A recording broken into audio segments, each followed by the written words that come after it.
आजच्या स्टोरीचं नाव जादुई ताऱ्याची सफर. ड्रीमलँड नावाचं एक गाव होतं.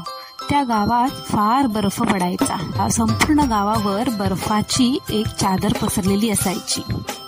गावाच्या मधोमध एक क्रिसमस ट्री होतं जे फार छान डेकोरेट केलं होतं. त्या ट्रीवर ट्विंकल नावाचा स्टार होता. एके दिवशी संध्याकाळी ट्विंकल चुकून झाडावरून खाली पडला.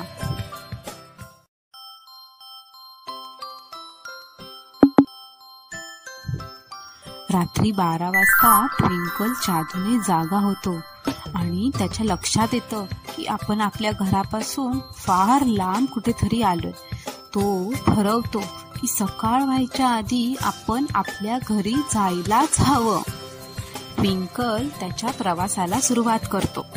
ट्विंकल चालता चालता ट्विंकलला एक मॅजिकल लाईट दिसते. थोडंसं पुढे गेल्यानंतर बघतो तर काय, तिथे स्नोफ्लेक्स असतो. मग स्नोफ्लेक्स विचारतो, अरे ट्विंकल, तू इकडे कसा? मी माझ्या घरापासून खूप लांब आलाय, तू मला मदत करशील का? हो, का नाही.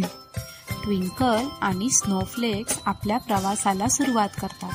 थोडं पुढे गेल्यानंतर त्यांना एल्फ भेटतात. एल्फ फार आनंदात नाचत गात असतात, कारण का क्रिसमसचे दिवस असतात. गावातून जंगलातून जाताना ट्विंकलला वेगवेगळे प्राणी दिसतात. त्याचा प्रवास हा असाच चालू राहतो. एवढा प्रवास करून खूप चालून सुद्धा ट्विंकलला त्याचं घर काय दिसत नसतं. त्याच्यामुळे तो थोडासा नाराज झालेला असतो. नाराज झालेल्या ट्विंकलला एक आवाज येतो.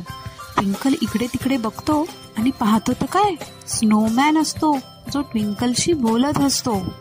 अरे ट्विंकल, तू नाराज नको हो, तू तुझ्या घरी लवकरच पोहोचतील. बेस्ट ऑफ लक. स्नोमॅनशी बोलून ट्विंकलला बरं वाटतं आणि तो त्याचा पुढचा प्रवास सुरू करतो. थोड्या वेळाने पुढे गेल्यावर ट्विंकल आणि स्नोफ्लेक्स आनंदाने नाचू लागतात. का माहितीये का? कारण ट्विंकलचं घर दिसतं ट्विंकलला. त्यानंतर वाऱ्याची एक मंद झुळूक येते आणि ट्विंकलला त्याच्या घरी नेऊन बसवते. या प्रवासादरम्यान ट्विंकलची चमकदार चमक, उबदारपणा आणि आनंद संपूर्ण गावात पसरवते. सामान्य क्षणांना जादुई क्षणांमध्ये बदलून टाकते. मग फ्रेंड्स, आवडली का स्टोरी?